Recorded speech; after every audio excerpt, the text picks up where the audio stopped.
보시면은 야 재명이랑 기태랑 조용하고 좀 듣자.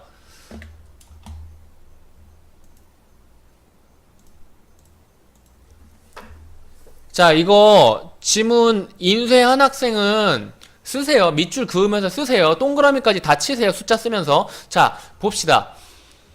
얘가 무슨 말이냐면은 쭉 지문 봤을 테니까 지문 내용까지 다 설명 안 할게요. 하나하나 나갈 텐데 1번이 뭐냐면은 보통 비문학 지문을 시작할 때는 정의가 나와요. 왜냐면은 설명문이기 때문에 이 어떤 내가 너한테 전달해주고 싶은 내용이 있는데 그거를 너가 잘 모를 거야 라는 전제를 가지고 이 글로 너한테 알려주는 겁니다. 그러니까 당연히 너 이 단어 모르지? 내가 알려줄게 라고 하는 게 바로 정의예요. 이게 정의예요. 이게 정의고, 그렇기 때문에 비문학 지문에서 정의가 특출나게 많이 나오죠. 자, 그래서 1번 정의인데 쭉 읽으면은 2번 역시 정의예요. 여기에서 잡아주셔야 되는 거는 1번은 사전적 정의고 2번은 글의 흐름에 알맞은 내부적인 정의라는 거예요. 그렇기 때문에 우리는 뭐에 중점을 두고 독해를 해야겠어요? 당연히 이 녀석에 중점을 두고 독해를 해 나가야겠죠. 1문단은 그 글의 전체와 연관되는 내용이 들어있거든요. 이상하게 다 보고 나가지고 정리를 하고 나서 1문단을 다시 보면은 글이 다시 보여. 왜냐면은 그 내용이 거의 다 들어있거든. 왜냐면 내가 이걸 일부러 쓴 건데, 여러분들 풀게 하려고 내가 처음부터 끝까지 다 쓴 거거든요. 내가 처음부터 끝까지 쓴 건데, 얘가 비문학 지문 출제 원리와 비슷하게 맞춰가지고 내용을 썼어요. 무슨 말이냐면은 이번이 내부적인 정의가 핵심이라 그랬죠. 그러면은 이 내부적인 정의에서 신기한 생소한 단어, 지문 독해와 문제풀이의 기준이라는 단어가 있죠. 이 단어에 집중하시고 다음 문단으로 넘어갑시다. 자,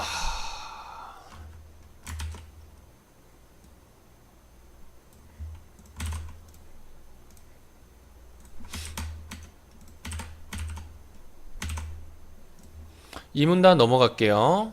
오늘은 3문단까지만 할 거예요. 자, 2문단을 가시면은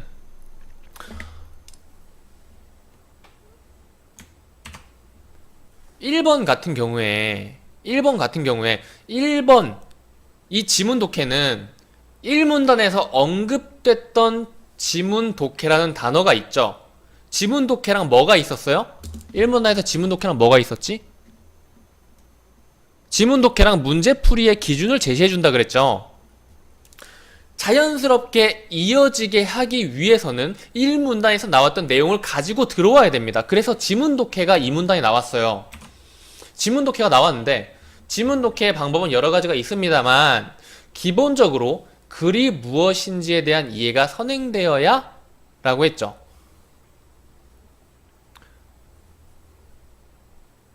(1번) 전 문단과 연계성을 생각하세요. 그리고 여기다 써야겠다. 2번은 무슨 말이냐면 하고 싶은 말이 이거라는 거예요. 하고 싶은 말이 이건데 왜 얘를 먼저 안 말했냐면 이 전 문단과의 연계성 때문에 지문 독해로 끌고 들어와서 글에 대한 설명을 해주겠다는 거예요. 그렇기 때문에 2번에서 하고 싶은 말은 이거예요. 지문 독해를 다루기 전에 글을 먼저 이해하자는 거예요. 그리고 얘는 형식적으로 나와 있진 않지만은 강조를 하고 있는 겁니다. 되고 있나? 되고 있지.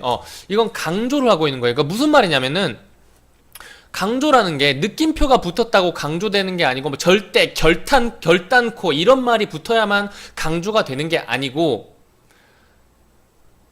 어떤 내용에 출제자가 중요성을 부여했다면은 어떤 내용에 지금 제가 수업하고 있는 거 나중에 정리해가지고 지금 단톡방 들어있는 학생들한테 전부 다 배포를 할 거예요. 어떤 내용에 중요성이 부여됐다면은 그것은 간접적인 강조입니다. 니들 지문 독해 여러 가지 방법이 있는데 일단 그 전에 너희들 글이라는 것부터 이해를 하는 게 어떨까? 강조가 된 것 같아? 안 된 것 같아? 충분히 강조가 된 것 같죠? 그래서 이 글에 강조가 됐어요. 글이 강조가 됐어요. 그래서 글은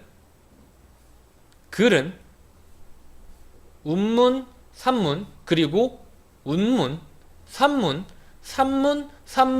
비문학, 독서 쭉 읽어봤어? 3번에 글에 세부 설명이 있지. 3번에 글에 세부 설명이 있어요. 그런데 세부 설명이 쭉 가다가 4번에서 문단의 마지막쯤에 비문학과 독서라는 희어특한 처음 보는 놈들로 마무리를 하고 있어. 그렇다면 얘들이 다음 문단과 당연히 연관성이 있겠죠. 그래서 3문단을 보시면은 3문단을 보시면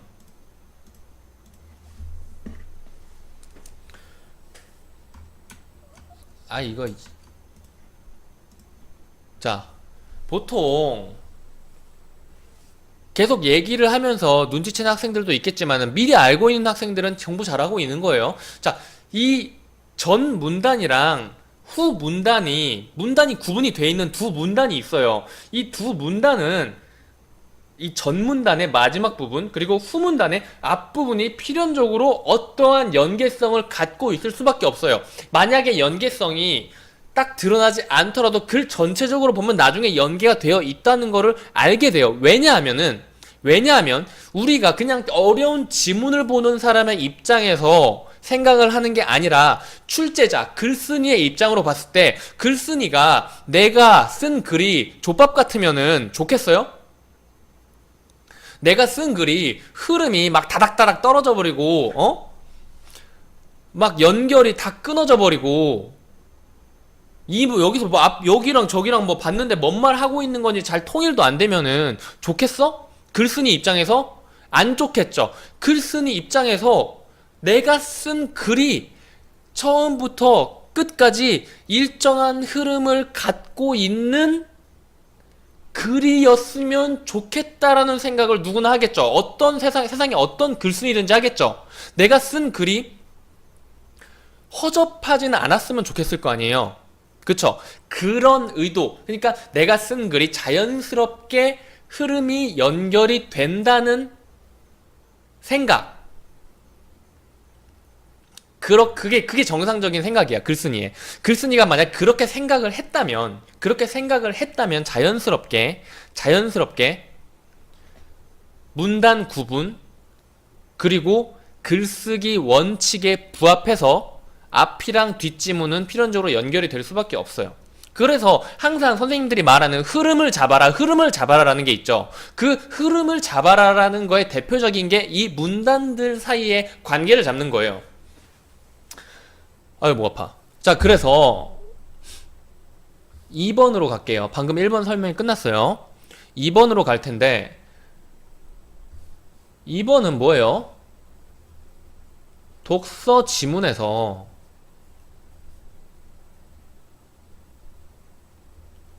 설명문으로 흐름이 갔네요. 그리고 설명문은 한자어로 표기까지 해줬네요. 확실히 알라는 거네. 그리고 나서 정의가 또 나와 있죠. 이거 다 문제풀이 포인트라니까. 자, 그래서 이걸 왜 이런 말을 했느냐. 사실 이것까지 알 필요는 없는데 알면은 앞으로 다른 지문을 볼 때 도움이 될 거예요. 왜 한자로 괄호까지 쳐놓고 이렇게 설명을 해줬냐면, 또 출제자 입장, 글쓴이 입장으로 돌아가 봅시다. 설명문을 쓰는 거라고 했죠. 지금 이게 설명문이에요. 여러분들한테 어떤 설명을 해줘야 돼. 이것만이 아니라 다른 글도 똑같아요. 어떤 설명을 해줘야 되는데 어떤 용어에 대해서 여러분들이 동음이어라고 착각을 할 수 있으니까 이렇게 한자어로 딱 정형화를 시켜주는 거예요. 딱 정확하게 딱 잡아가지고 잘라 말해주는 거예요. 그렇다는 것은 이 단어에 대해서 출제자가 무게를 두고 있다는 뜻입니다. 그렇기 때문에 정의까지 설명이 되고 있는 거고요. 자연스러운 흐름이에요. 자, 그래서 결국 얘는 여러분들한테 설명해줘야 될 필요가 있는 단어이기 때문에 이런 식으로 나온 거예요. 그리고 3번으로 가볼까요? 3번은 강조하는 게 이건데,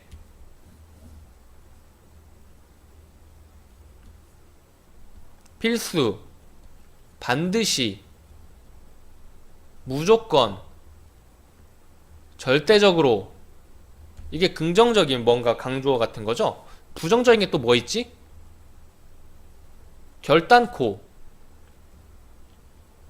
단연코. 근데 얘네는 같이 쓸 수도 있지 않나? 어쨌든 간에 필수, 반드시, 무조건, 절대적으로, 결단코, 단연코, 요런 애들 또 뭐 있지? 뭐 결코,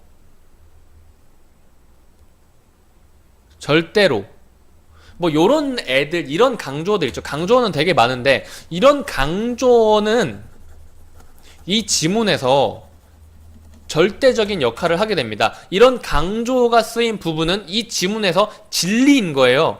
다시 다른 부분도 다 진리인 건 맞는데 강조가 포함이 되었기 때문에 어려운 용어의 정의 그리고 자세한 과정의 묘사가 설명문에 들어간다라는 말이 무조건적인 신뢰성을 가지게 됩니다. 그렇다면은 이거는 무조건적인 사실이니까 당연히 사실 확인,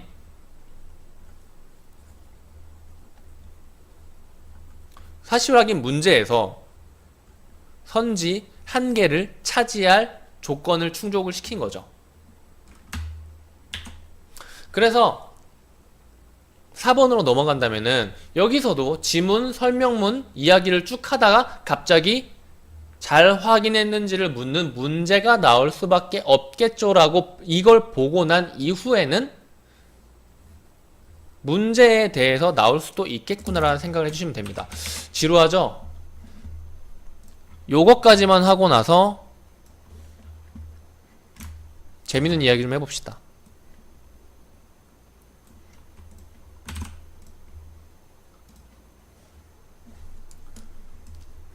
자, 보시면은 여기 동그라미가 되게 많아요. 근데 여기에는 4문단부터는 지금 오늘 준비한 데가 4문단까지거든요. 나머지 문단들은 여러분들 톡방이 있으니까 거기에 정리해가지고 따로 드릴 거예요. 보시면서 필기하시고 이런 거구나, 이런 거구나, 이런 거구나 이해하시면 돼요. 이해만 하시면 돼요. 외울 필요 없습니다. 어차피 말했죠. 안 지루해? 내가 지루해. 농담이고 오늘 시간이 너무 없어가지고 여기까지밖에 정리를 못했는데 근데 시간상 보니까 여기까지 이야기하는 게 제일 괜찮을 것 같아. 한 20분, 30분 넘어가면은 뭐가 배불러요? 아무튼 간에 자, 여기까지만 하고 이제 좀 여러분들하고 대화를 좀 할 텐데 여기까지만 할게요. 자, 1번 문제의 뜻은 여러 가지가 있습니다만 뭐예요 이거? 정의죠. 정의예요. 2번 문제는 발문 5번까지 이루어진 선지 보기로 이루어져 있습니다. 이거 뭘까요? 세 개가 열거가 돼 있죠. 아, 그래요? 나도 여러분들이 봐줘서 더러운 말인 것 같아. 아무튼 간에 자, 어쨌든 간에 그냥 잘 듣기만 하면 됩니다. 잘 듣기만 하면 돼요. 자, 열거가 3개가 돼 있어요. 열거가 3개가 돼 있는데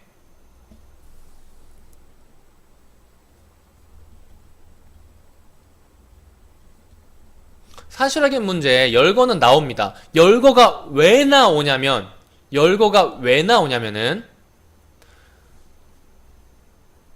또 출제자의 입장에서 돌아가 봐요.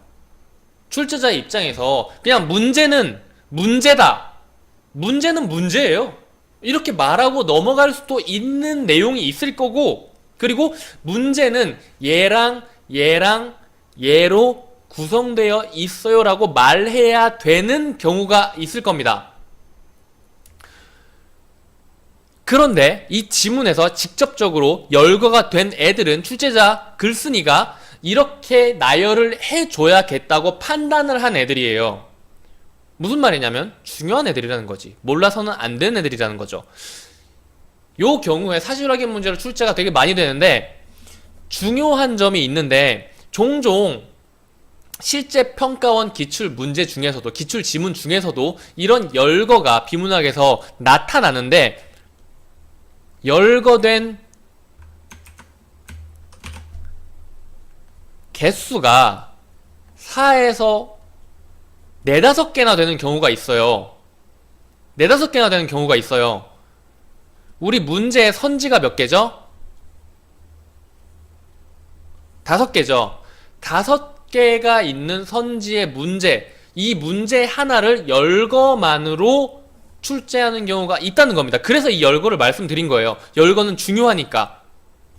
A, B, C, D, E라는 내용이 열거가 됐어요. 그러면은 여기에서 열거된 내용이 무엇인가라고 하기는 뭐하지만은 마치 여기에 문제의 구성 요소가 플러스 2개가 더 있다고 칩시다.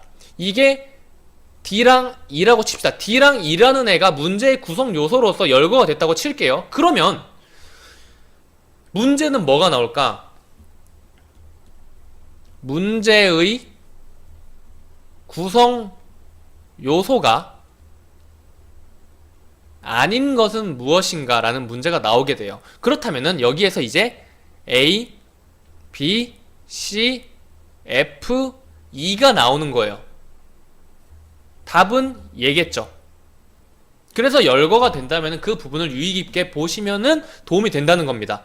그리고 실제로도 이런 문제가 평가원 문제에서 종종 있어요. 좋아하는 출제 포인트입니다. 왜냐하면은 얘 같은 경우에는 이 열거된 부분만 보고 풀면 되니까 여러분들이 선생님 근데 이렇게도 볼 수 있지 않을까요? 라고 이의 제기를 할 가능성이 되게 낮아져요. 무슨 말인지 아시겠죠? 그래서 열거는 중요합니다. 따옴표가 개미 똥구멍만 하긴 하지만은 중요한 애예요. 다 의미가 있습니다. 자, 그래서 3번 가볼까요? 3번 발문의 주요한 목적은 이것이다.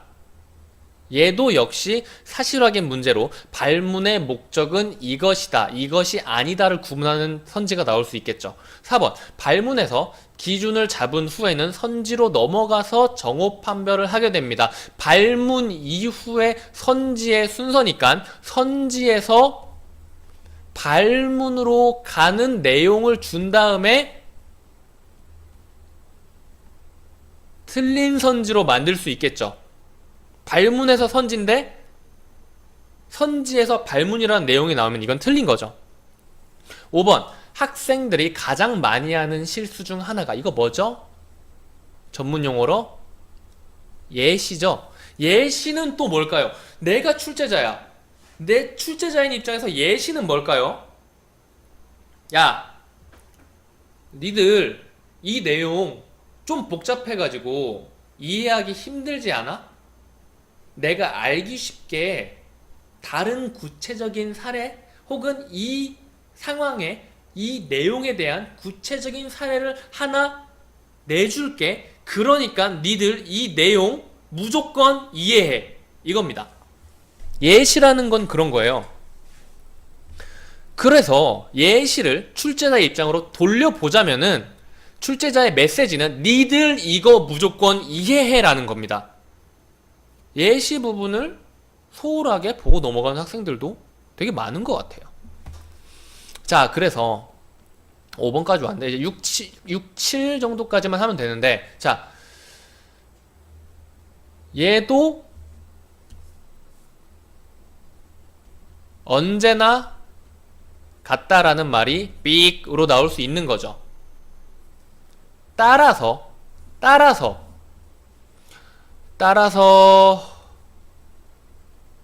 그러므로